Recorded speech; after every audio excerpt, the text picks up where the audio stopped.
നിലമ്പൂരിലെ ജനവിധിയുടെ ദിവസമാണിന്ന് 7 മണിക്കാണ് അവിടെ വോട്ടെടുപ്പ് ആരംഭിക്കുന്നത്. നമ്മളിനി പോകുന്നത് എടക്കരയിലേക്കാണ്. സുഹൈൽ മുഹമ്മദ് അവിടെ നിന്ന് വിവരങ്ങളുമായി ചേരുന്നുണ്ട്. സുഹൈൽ, എന്തൊക്കെയാണ് എടക്കരയിൽ നിന്നുള്ള വാർത്തകൾ?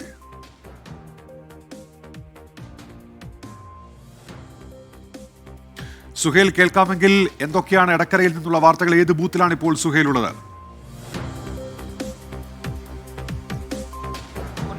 ഞാൻ 72, 76, 79 എന്നിങ്ങനെയുള്ള 3 ബൂത്തുകൾ, അതായത് ഈ പഞ്ചായത്തിലെ ഏറ്റവും കൂടുതൽ വോട്ടർമാർ വരുന്ന ഒരു സ്കൂളാണ് എടക്കര ഗവൺമെന്റ് ഹൈസ്കൂൾ. ഇവിടെ 3 ബൂത്തുകളാണുള്ളത്. ആ ബൂത്തുകളിലാണ് നമ്മൾ ഉള്ളത്. അതിന്റെ സ്കൂൾ പരിസരത്താണുള്ളത്. രാവിലെ പ്രത്യേകിച്ച് പറയാനുള്ളത്, നമ്മൾ വരുന്ന സമയത്തൊന്നും വലിയ രീതിയിൽ മഴയൊന്നും ഉണ്ടായിരുന്നില്ല. ഇപ്പോൾ ശക്തമായ മഴ ഇവിടെ പെയ്യുന്നുണ്ട്. സ്വാഭാവികമായും മഴയിൽ ആളുകൾക്ക് വീട്ടിൽ നിന്ന് വന്ന് വോട്ട് ചെയ്യാൻ ചെറിയ ബുദ്ധിമുട്ടുകൾ ഉണ്ടാവും, പ്രയാസമുണ്ടാവും. ചിലപ്പോൾ ചിലരൊക്കെ മടിക്കും. ആ ഒരു ആശങ്ക മുന്നണികൾക്കും സ്ഥാനാർത്ഥികൾക്കും സ്വാഭാവികമായുണ്ട്. നിലവിൽ ഈ 7 മണിക്കാണ് ഇവിടെ പോളിംഗ് തുടങ്ങുന്നത്. പക്ഷേ ഇതുവരെ ആരും വോട്ടർമാരൊന്നും എത്തിയിട്ടില്ല. എടുത്തു പറയേണ്ട ഒരു കാര്യം, എടക്കരയിൽ ഈ 3 ബൂത്തുകൾ പ്രശ്നബാധിത ബൂത്തുകളിൽ പെടുന്നതാണ്. ഇവിടെ കേന്ദ്രസേനയുടെ വിന്യാസമുണ്ട്.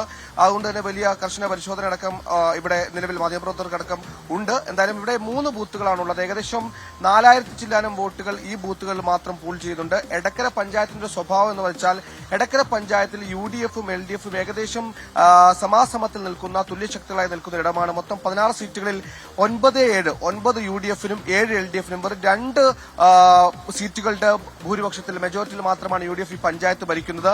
അതിനപ്പുറത്തേക്ക് എടുത്തു പറയേണ്ട കാര്യം, 2016 അപേക്ഷിച്ച് 2021 തെരഞ്ഞെടുപ്പ് വന്നപ്പോൾ PV അൻവർ ഏറ്റവും കടുത്ത മത്സരം VV പ്രകാശിനോട് നേരിട്ട ഒരു പഞ്ചായത്ത് എടക്കരയാണ്. അതായത് 2016 1291 വോട്ടിന്റെ ഭൂരിപക്ഷം PV അൻവറിനുണ്ടായിരുന്നു.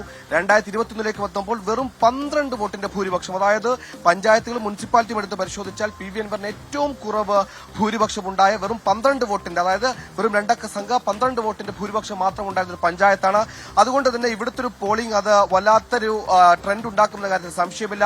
പോളിംഗ് കൂടിയാൽ, ഈ കഴിഞ്ഞ 2016 2021 അപേക്ഷ പരിശോധിക്കുമ്പോൾ പോളിംഗ് കൂടുമ്പോൾ സ്വാഭാവികമായും UDFിന് അനുകൂലമാവുകയും പോളിംഗ് കുറയുമ്പോൾ LDFിന് അനുകൂലമാകുകയും ചെയ്യുന്ന ഒരു പഞ്ചായത്താണ് എടക്കര പഞ്ചായത്ത്. അതാണ് പഞ്ചായത്തിന്റെ സ്വഭാവം. നിലവിൽ ഈ 3 ബൂത്തുകളിലും ഇതുവരെ വോട്ടർമാരും എത്തിയിട്ടില്ല. ഉദ്യോഗസ്ഥരടക്കം എത്തി ക്രമീകരണങ്ങൾ പൂർത്തിയാക്കി. മോക്ക് പോളിംഗ് നടത്തി കഴിഞ്ഞു. ഏജന്റുമാരും ഇവിടെ പോളിംഗ് ബൂത്തിൽ എത്തിയിരിക്കുകയാണ്. ഉന്മേഷം, എന്തായാലും 7 മണിയോടുകൂടി തന്നെ ഈ ബൂത്ത് സജീവമാകുമെന്ന് തന്നെ മനസ്സിലാക്കുന്നത്. ഈ ഇവിടെയുള്ള പ്രദേശവാസികൾ ചോദിച്ചപ്പോൾ 7 മണിയോടുകൂടി തന്നെ വലിയ തിരക്ക് അനുഭവപ്പെടാൻ സാധ്യതയുള്ള ഒരു 3 ബൂത്തുകളാണ് ഇതെന്നാണ് നമുക്ക് മനസ്സിലാക്കാൻ കഴിഞ്ഞത്.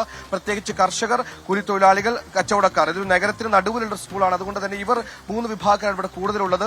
ഈ 3 പേരും അതിരാവിലെ തന്നെ വോട്ട് രേഖപ്പെടുത്തി അവരുടെ ജോലികളിലേക്ക് പോകുന്ന റൊട്ടീനാണ് പൊതുവെ ഇലക്ഷൻ സമയങ്ങളിൽ ഇവിടുത്തെ നാട്ടുകാരും പ്രദേശവാസികളും അനുവർത്തിക്കാറുള്ളതെന്നാണ് പ്രദേശവാസികൾ പറയുന്നത്. എന്തായാലും 7 മണിയോടുകൂടി തന്നെ ഇവിടെ ഒരു തിരക്ക് സജീവമാകുമെന്ന് നമുക്ക് പ്രതീക്ഷിക്കാം. പക്ഷേ മഴ ഒരു ആശങ്കയായി, ചിലർ മടിക്കുമോ എന്ന ആശങ്കയായി മുന്നണികളും സ്ഥാനാർത്ഥികളും കണക്കാക്കുന്നു. ഞാൻ നിൽക്കുന്ന ഈ ബൂത്തിലടക്കം ശക്തമായ മഴ ഇപ്പോഴും തുടരുകയാണ്.